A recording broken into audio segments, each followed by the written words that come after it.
Hey everyone, before we dive in, please subscribe to my channel for more stories like this one. I sit with my legs folded on the polished wooden floor. Snapshots spread around me like autumn leaves scattered by wind. Vermont in fall, a bride in cream against a golden backdrop. It's the light I've pursued for years. Then my phone buzzes. Mom flashes on the screen. I'm Courtney Palmer. Her voice cuts through the quiet. Don't come to your sister's wedding. My mug tumbles, shattering. Coffee spills over my prints. Ink runs. Maple leaves fade to brown. You'll spoil Lily's moment, she says. I stare at her name glowing on the screen. Letters that once spelled home. Now they spell banishment, I murmur. I've captured 180 weddings through my lens. But not my sister's. Not the one declaring I don't fit. Before the coffee stains dry, a realization sinks in. They've already taken enough from me. I won't plead for a seat again. That day, I stopped waiting for approval. I began crafting my own story. Part 2, The Unseen Daughter. I didn't learn absence from empty spaces. I learned it from frames where I was edited out. From being there, then erased in the final cut. From smiles that passed me by in every photo. At Lily's birthdays, cameras worked perfectly. They just overlooked my place. Mom positioned me behind balloons and shoulders. Dad said, be kind. Be less. At 12, I earned a photography award. We tucked it behind Lily's ribbon. Don't upset your sister, Mom warned. Thanksgiving followed the same script. The adult table glowed with shared tales. The kids' table stuck with cranberry-stained apologies. Lily, centered on Dad's lap, always the focal point. When I mentioned art school, silence responded. Then the familiar, patient sigh. Be practical, Courtney. Be selfless. Selfless meant invisible, carefully calculated. I learned the family's rituals of fairness. Gifts with strings, hugs with footnotes. Praise watered down until it evaporated. Love that demanded I shrink to belong. I stopped vying for the spotlight. I mastered the art of fading to the edges. I became fluent in quiet exits. But the camera saw what others misjudged. Through its lens, I could capture truth. A father's trembling hand during vows. Raw devotion that needed no audience. Proof that tenderness doesn't require approval. Ethan saw it first without fanfare. He celebrated my magazine cover at midnight, taping it to the fridge himself. No one asked him to take it down. Your work makes strangers feel visible, he said. The issue isn't your light, Court. It's their blinders. His joke hit like a revelation. I kept photo boxes hidden under my bed, a collection of love free from family politics. My private gallery of unfiltered truth. When Mom said, be selfless, I nodded. Then I adjusted my lens slightly. Each shift created space without argument. My shutter spoke what I couldn't at dinner. Only once did I lose the frame. When I left myself out of it. Part 3, The Silent Revolt. Amanda called as emails piled up. Court, you've got to see this. Miami, $800,000. White tulips from Holland. My stomach nodded at the figure. Bradley told Lily, you're not invited. He said, you draw too much attention. He's never even met you. I opened Instagram regardless. Mom's caption stung sharper than the images. Sometimes kindness means stepping aside. I pulled old family albums from the shelves. Dust swirled like forgotten excuses. In photos, I lingered on the edges, half hidden behind elbows. Always off-center. History staged like a play. My smile adjusted to someone else's emotions. Ethan found me tracing patterns. He sat quietly on the floor. Read what your clients say, he urged. He read their reviews like poetry. She made our day feel real. She captured who we are. Proof I kept forgetting to believe. These people see you, he said. Your family can't or won't. His voice steadied the room.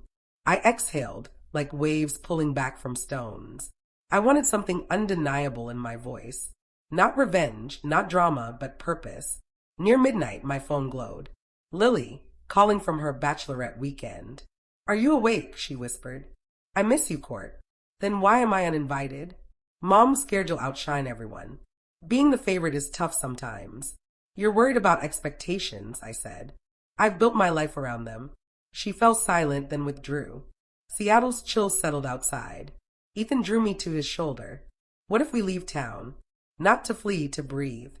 We drove until the city faded. The cabin smelled of pine and rain. I spread travel brochures across the table. Not escape, but direction. He opened his laptop quietly. A stone villa perched above blue waves. Amalfi Cliffs. Jasmine. Olive groves. A photographer's golden hour dream. Giovanni rents this for intimate weddings, he said. We could choose us, not as defiance, but as practice. The old instinct surfaced. Permission. I pushed it down and stood taller. For years together, delaying joy. Waiting for a family signal that never came. My hand steadied on the keyboard. September dates shone like a challenge. I've studied what makes moments true. Not budgets or centerpieces, but hands reaching unnoticed.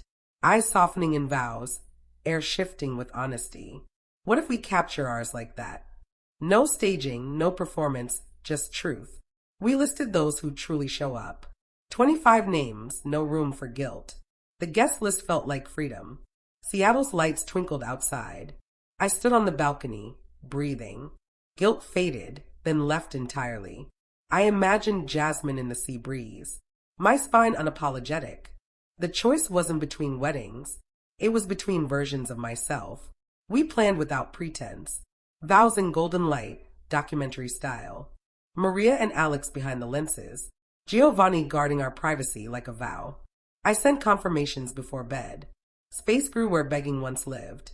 I didn't need their approval anymore. I could light my own frame. I'd spent years shrinking to fit. Now I was learning to expand. Part 4. The Journey to Freedom. Dawn stretched thin across Seattle like a veil. I called my mother from the balcony. Ethan and I are marrying in Amalfi. September 15th. Silence. Then her voice, sharp and measured. You'll cancel or you're no longer family. I'm sharing news, not seeking permission. You're stealing Lily's moment, she snapped. My father joined, his sorrow rehearsed. Be selfless for once, court. Your absence is a gift. They slipped into performance mode. Lily, they claimed, was hospitalized with stress, a story clashing with her Bahamas posts. Grandmother, heartbroken over flights. Cousins, disappointed. Sponsors, offended. I texted Ethan one line. They've escalated to exile. He replied plainly, we keep our date. By noon, calls poured in. Aunts, neighbors, concern dressed as daggers. Is Italy necessary, dear? Why provoke your sister now?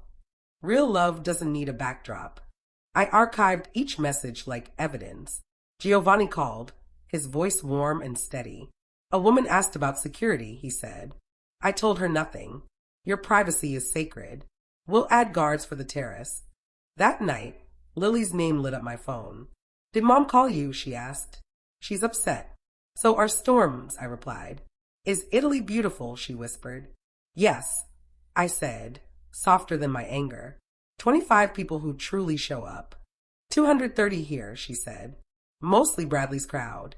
Her familiar line returned, altered. Being the favorite is heavy.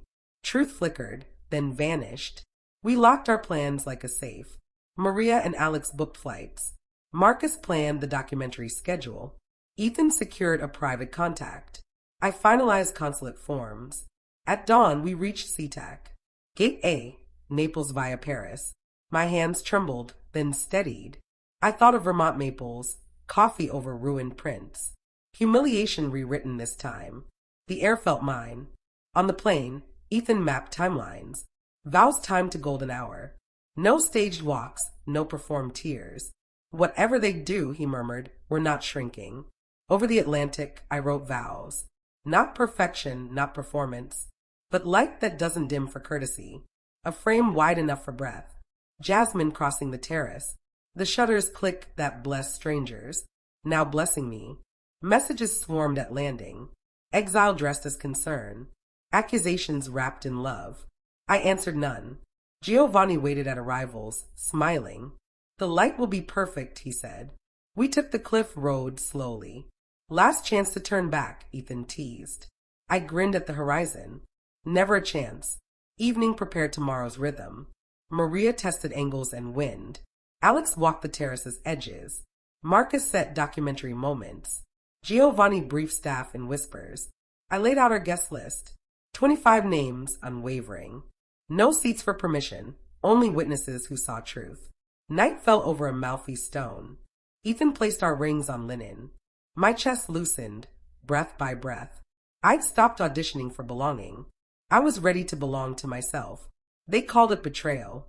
Tomorrow, our vows would prove it was freedom. Part 5, The Light That Spoke Truth. Morning broke blue over a mouthy stone. Giovanni paced the terrace like a maestro. West wind, he said. Test audio. Maria checked her lenses. Alex tested batteries. Marcus marked documentary moments. Security stood by the stairs. 25 chairs faced the sea's edge. My phone buzzed, a Seattle number. I let it ring. Then another. I powered it off. Silence settled the space. Guests arrived in gentle waves of joy. Present, warm, unscripted. Ethan's mentor hugged me, eyes glistening. About time, he said, stepping back. A ripple reached us. Marco hurried from the gate. A woman demanded entry, claiming family. Name? Giovanni asked, voice firm. She refused, waved a passport. Only the list, he replied. I breathed slowly, deliberately. This day wasn't a trial. It needed witnesses, not judges. Clouds parted, light warmed to amber. 10 minutes, Giovanni said softly. From the bedroom, I watched the terrace. Ethan turned from the camera to the sea, closing his eyes with a smile. Choosing joy looked like that. The guitarist played Northern Sky. I stepped into the hallway alone. My dress, simple silk, brushed my knees. No veil, no escort, no performance. Guests rose with a quiet rustle. Faces I trusted arranged themselves. Maria raised her camera, then lowered it, choosing to see first. The officiant greeted our small circle. The light hit the hour I chase. Everything turned golden. Sea, stone, breath. Ethan spoke first, voice clear. I promise to see you, to widen the frame, to never ask you to shrink. My vows felt weightless. I will stand tall, create beauty without apology. Guard the space where we breathe. Rings settled quietly. Metal, skin, sunlight in harmony. Maria moved once, precise and sure. Alex shifted angles instinctively. By the power of witnessing, the officiant smiled. I pronounce what you chose. Applause rose, raw and real. A shadow flickered at the far stairs. Security moved. The figure vanished. The jasmine stood still. Dinner unfolded in details, not platitudes. Laughter rang like release. James, arriving from Naples, leaned in. I caught something, he whispered, showing his screen. There we were, hands linked, profiles glowing, olive vines framing Mediterranean blue, a halo born of light and physics. Post it, I said, surprising myself. Caption it honestly. He nodded and slipped away. Night wove stars across the terrace. Bulbs traced constellations. Guests danced without choreography. Ethan pressed his forehead to mine. We made the day we needed. Phones hummed along the tables. A murmur grew, then soared. James' photo is going viral, Maria said. Comments read like understanding. I watched the sea erase footprints. I let joy complete its thought. By morning, the image wouldn't just be ours. It would be a verdict. Part 6, the frame she crafted herself. Dawn crept across the villa's stone. Phones kept stirring. James' photo raced past the shoreline. Thousands, then hundreds of thousands saw it. Comments felt like recognition. Industry emails stacked behind praise. A magazine requested the full set. A museum asked for the negative. Helena Baxter wrote, I see you. I didn't cry. I just breathed freely. For once, the frame fit. We flew home under a calmer sky. Seattle met us with familiar rain. Ordinary felt sacred now. Clients I cherished sent voice notes. Your day felt real, they said. Your joy was clear. Bookings filled 6 months in hours. At night, Ethan sketched a vision. A series on chosen family. Workshops for artists told to dim. Grants for photographers denied approval. We called it love without permission. Giovanni sent olive wood for the logo. Maria and Alex offered mentorships. Marcus delivered reels that pulsed with life. I rehung my photo wall, not to fight history, but to light it differently. 12-year-old me with a trophy, no longer apologizing to ribbons. Lily texted often, then cautiously. Your wedding felt like you. Mine felt like a catalog. I replied sometimes, gently. Forgiveness doesn't mean reunion. Peace doesn't need an audience. Mom sent one line. Your grandmother liked the photo. I pictured the old woman smiling. I let the words stand alone. Some frames don't need captions. One evening, I met a student, hands trembling around a portfolio. My parents call this a hobby. I knew that ache instantly. Your light isn't theft, I told her. Don't shrink to fit. I walked home through wet streets. Storefronts reflected me back. I didn't look bigger, just unhidden. If you've lived this, you're not alone. Have you faced something like this? Share in the comments. I'm listening. I set James' print on my desk. Sunlight crossed the olive leaves. I thought of that first spilled coffee.